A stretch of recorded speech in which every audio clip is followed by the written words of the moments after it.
video ini dimulai, pastikan kamu sudah mengklik tombol like, subscribe, lonceng, dan share ke teman-teman.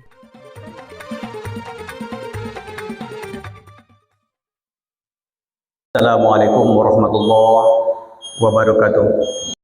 Allahu Akbar, Allahu Akbar.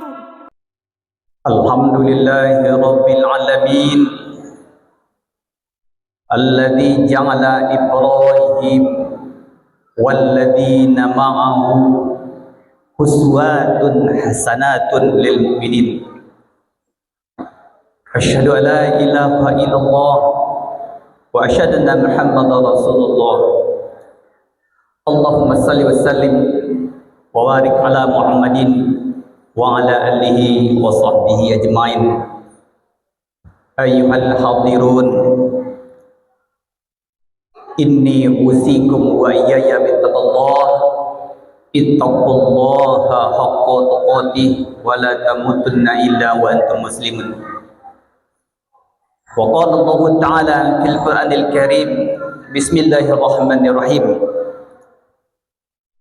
qad kanat lakum uswatun hasanatun fi Ibrahim walladzina ma'ahu. Surat Mumtahanah ayat 4. Hadirin yang dimuliakan oleh Allah, di awal khutbah ini khatib mengajak kita semua, termasuk diri khatib sendiri, mari kita hati-hati dalam hidup. Dengan sikap hati-hati tersebut, insya Allah kita jauh dari dosa. Dengan sikap hati-hati dan waspada, kita bisa membedakan antara yang halal yang haram, antara yang benar dengan salah. Dengan selalu dekat dengan Allah, itulah hakikat daripada takwa. Hadirin yang dimuliakan oleh Allah, sekarang jemaah haji sedang melaksanakan ibadah haji. Kemarin pada tanggal 9 Zulhijjah, jemaah haji melaksanakan wukuf di Padang Arafah. Di Padang Arafah berkumpul semua jemaah haji. Tidak beda di sana antara miskin dan kaya. Tidak jelas perbedaan di sana mana-mana orang taat atau tidak. Yang paling membedakan manusia di depan Allah ketika itu adalah tingkat ketakwaannya. Oleh karena itu, mari kita senantiasa tingkatkan takwa kita kepada Allah dengan cara selalu dekat kepadanya. Pada hari ini, hari Jumat, pada tanggal 10 Zulhijjah, kita melaksanakan salat Idul Adha. Dan sebagian dari saudara kita ada tadi yang menyembelih hewan korban, tetapi kita insya Allah besok melaksanakannya.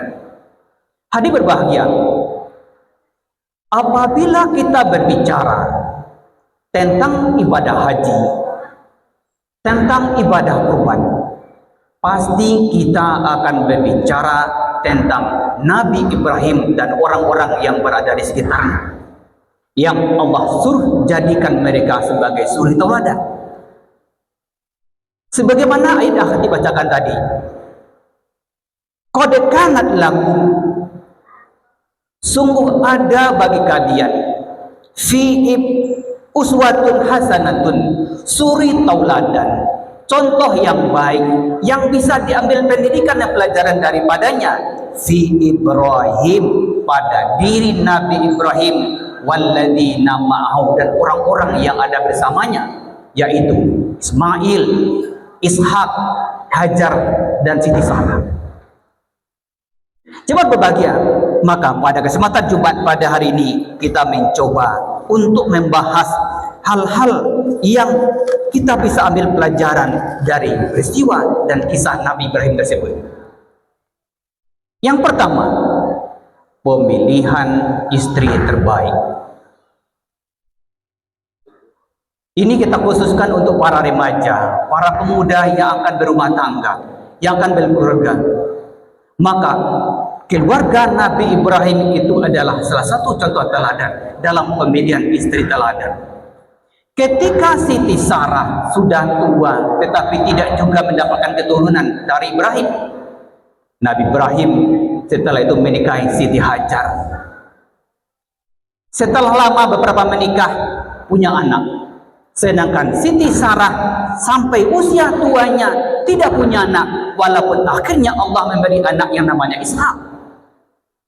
Pelajaran yang kita ambil adalah untuk memilih istri terbaik itu adalah istri yang bisa melahirkan keturunan.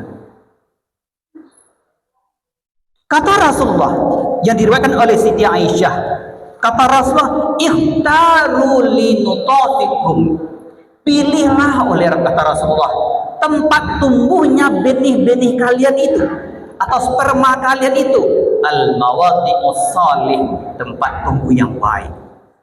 Tempat tumbuh yang baik dimaksud di sini adalah tentu istri yang subur, istri yang baik. Kenapa? Mereka adalah pelanjut keturunan dan generasi kita setelahnya. Apakah kriteria istri terbaik itu? Dalam hadis yang lain Rasulullah mengatakan, tunkaul mar'atu li arba', dinikahi perempuan itu karena 4 hal. Pertama, liha karena hartanya. Silakan pilih yang kaya, yang punya rumah gada pusaka-lawe agar bisa membantu ekonomi kita. Linasabiha, anak keturunannya, cari keturunan yang unggul yang bisa meneruskan generasi setelahnya. Wali jamaliha, juga karena rupanya. Wali diniha, terakhir karena agama dan kesolehannya. Fasfar bizatid din, maka fokuslah kalian kepada agamanya, taribat yadaka, kalian akan beruntung. Hadirin berbahagia, khususnya anak-anakku para remaja, silakan pilih yang kaya, silakan pilih yang keturunannya bagus, silakan pilih yang cantik rupanya, tetapi harus didasari dengan agama yang taat dan soleh. Karena apa? Dia adalah, kata Rasulullah, al-ummu madrasatul ula, seorang ibu itu adalah sekolah atau madrasah yang pertama.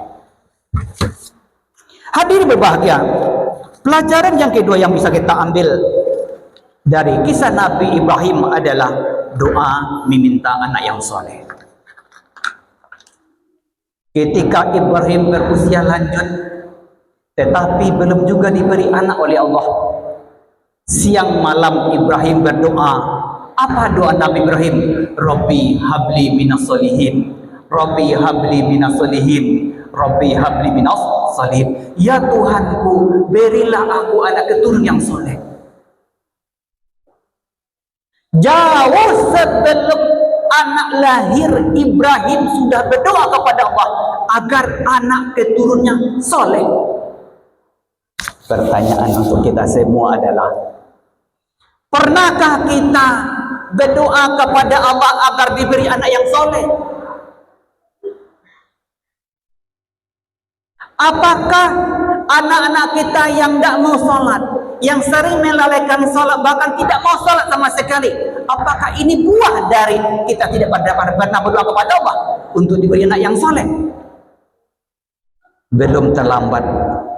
Mari kita selalu berdoa kepada Allah agar anak keturunan kita soleh dan bisa mendoakan kita ketika kita telah dihukum.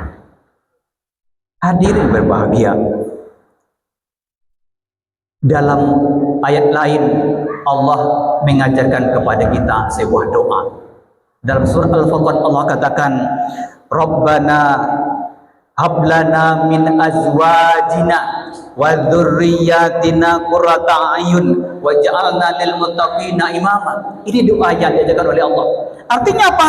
Rabbana hablana, ya Allah berilah kami min azwajina, pasang hidup kami, istri kami, wa dzurriyyatina, anak keturunan kami.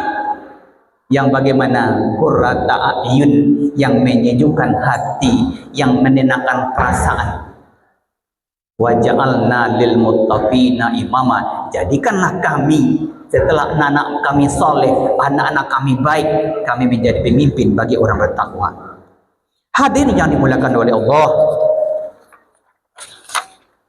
pelajaran selanjutnya yang bisa kita ambil adalah pemilihan tempat tinggal yang baik.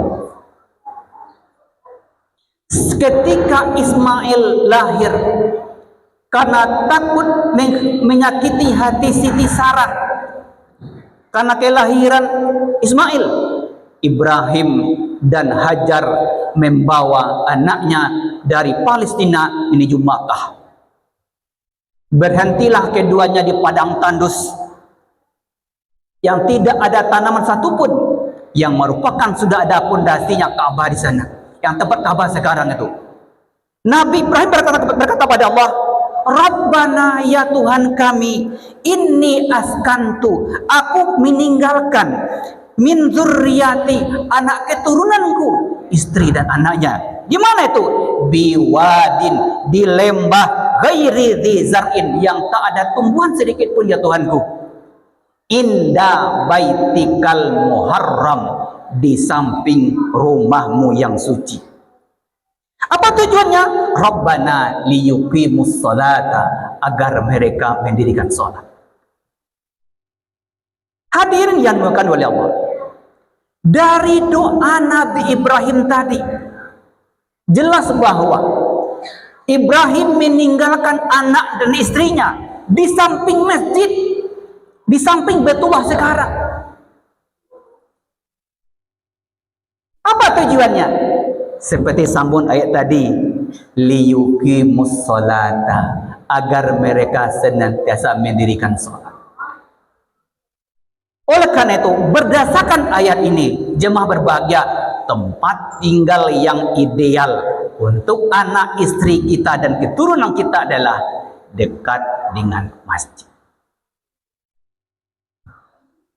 Tetapi Bapak Ibu, saudara semuanya, betapa banyak orang tinggal berdekatan dengan masjid, betapa banyak orang tinggal di sekeliling masjid, tetapi mohon maaf, hatinya jauh dari masjid, tidak mau melaksanakan sholat berjamaah, padahal tinggal dekat masjid.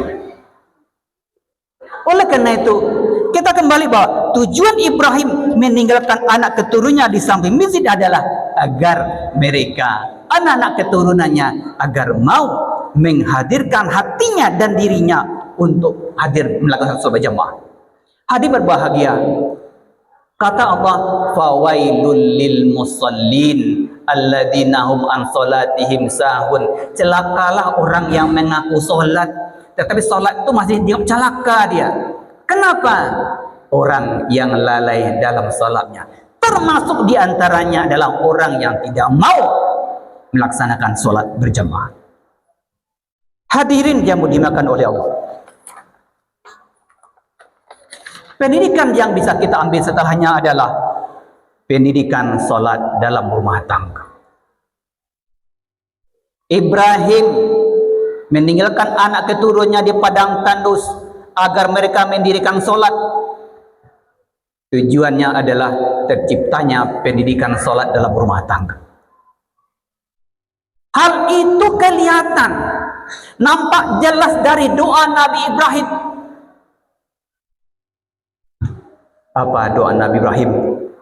Rabbi ja'alni, ya Tuhanku, jadikanlah aku muqimas sholati, orang yang mendirikan sholat, wa min dzurriyyati, juga anak keturunanku ya Allah.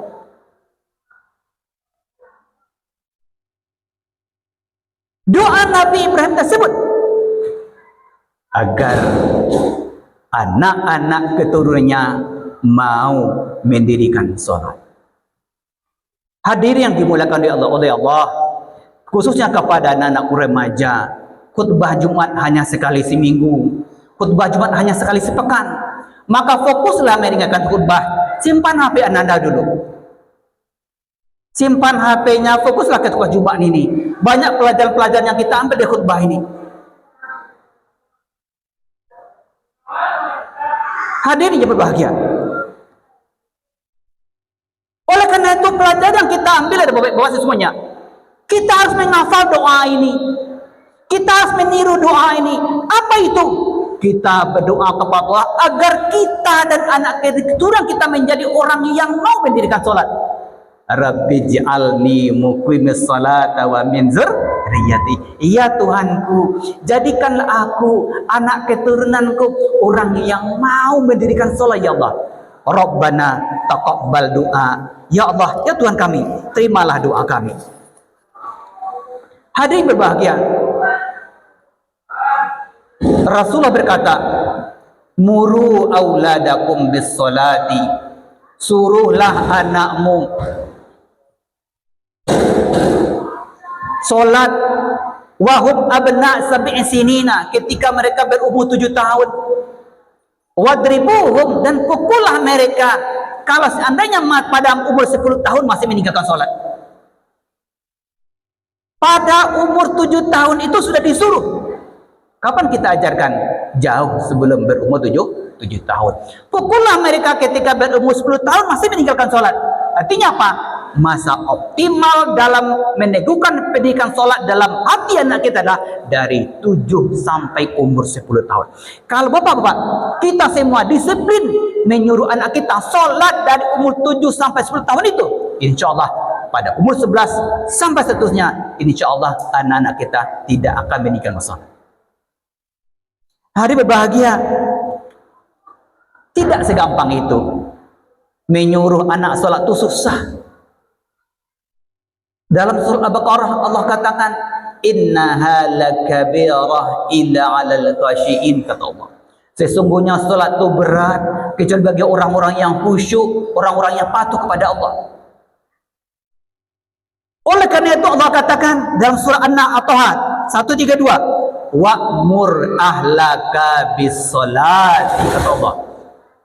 Wa'mur ahlaka bis salati, suruhlah anakmu salat, suruhlah keluargamu salat, wastabir 'alaiha, sabar dalam melaksanakan tugas itu. Kenapa? Tadi dalam surah Al-Baqarah Allah katakan, innaha lakabirah illa 'alal khashin. Salat itu berat kecuali bagi orang-orang yang tunduk patuh kepada Allah. Yang terakhir yang bisa kita terangkan pada khutbah ini adalah pendidikan penanaman akidah kepada anak-anak kita. Hadirin berbahagia, setelah Ismail lahir, kemudian dicarikan tempat tinggal yang bagus, yaitu di kota Makkah, di samping Baitullah. Ismail pun tumbuh. Ibrahim berpesan kepada anaknya. Apa kata Ibrahim? Wa wassa biha Ibrahimu banihi wa Yaqub. Ibrahim berpesan, Ibrahim dan cucunya Yakub berpesan kepada anak-anaknya. Apa katanya? Innallaha astafa lakumuddin. Hai anak-anakku, Allah sudah memilih agama ini untuk kalian. Agama Islam ini untuk kalian. Fala tamutunna illa wa antum muslimun. Jangan kalian mati dulu kecuali kalian sudah sungguh-sungguh menjadi orang yang Islam sesungguhnya. Pesan Ibrahim, agama Islam ini adalah agama terbaik dan jangan kamu mati kecuali dalam menjadi orang Islam sebenarnya. Jemaah yang berbahagia, ini ada pendidikan dari Nabi Ibrahim kepada cucunya, kepada anak-anaknya, bahwa Islam adalah agama terbaik.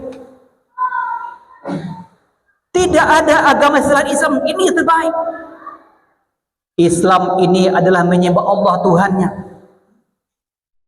Kita ada menyembah Tuhan yang benar, yang betul-betul Tuhan.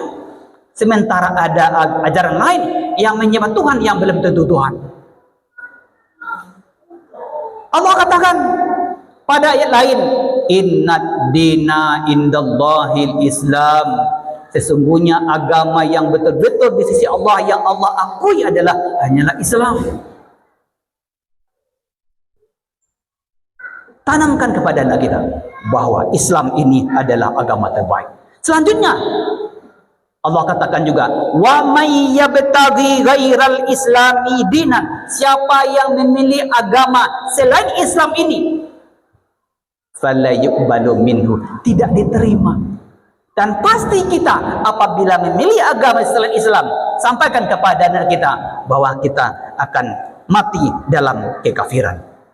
Hadirin yang berbahagia yang dimuliakan oleh Allah, kesimpulan khutbah kita pada hari ini adalah pilihlah istri terbaik yang menurunkan generasi-generasi yang soleh. Doakan anak-anak kita siang dan malam agar menjadi anak yang soleh. Rabbi habli minas solihin. Doakan selalu. Dirikanlah sholat berjamaah, dan tempat tinggal terbaik adalah di sekitar masjid. Maka yang sudah tinggal di sekitar masjid, mari hadirkan hati dan diri kita untuk melaksanakan sholat berjamaah. Kemudian yang terakhir adalah sampaikan kepada anak-anak kita bahwa Islam adalah agama terbaik. Rabbi firli warham wa anta khairur rahimin.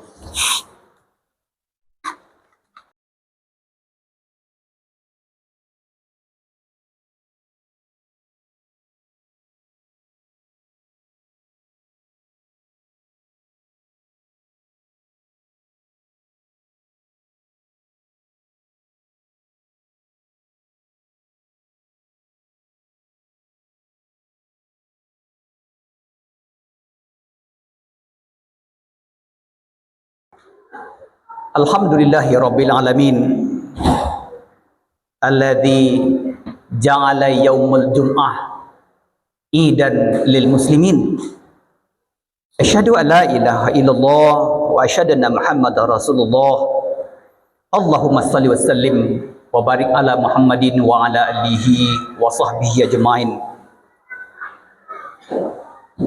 Ayuhal hadirun, inni usikum wa iyaya bitaqallah, ittaqullaha haqqa tuqatih wa la tamutunna illa wa antum muslimun. Wa qala Allah ta'ala fil Qur'anil Karim, innallaha wa malaikatahu yusalluna 'alan nabi ya ayyuhalladzina amanu sallu 'alaihi wa sallimu taslima. Allahumma salli ala Muhammad wa ala ali Muhammad kama sallaita ala Ibrahim wa ala ali Ibrahim wa barik ala Muhammad wa ala ali Muhammad kama barakta ala Ibrahim wa ala ali Ibrahim innaka Hamidum Majid. Allahumma ufir lil muslimina wal muslimat wal mu'minina wal mu'minat bi rahmatika ya arhamar rahimin.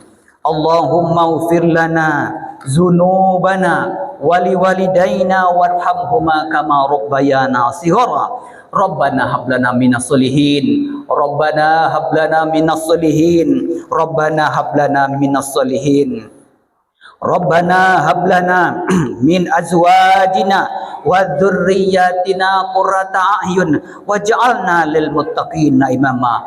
Rabbaj'alna muqimis salati wa min dzurriyyatina, Rabbaj'alna muqimis salati wa min dzurriyyatina, Rabbaj'alna muqimis salati wa min dzurriyyatina. Rabbana taqabbal du'a. Rabbana atina fid dunya hasanah wa fil akhirati hasanah wa qina adzabannar. Alhamdulillahirabbil alamin. Aqimissalah.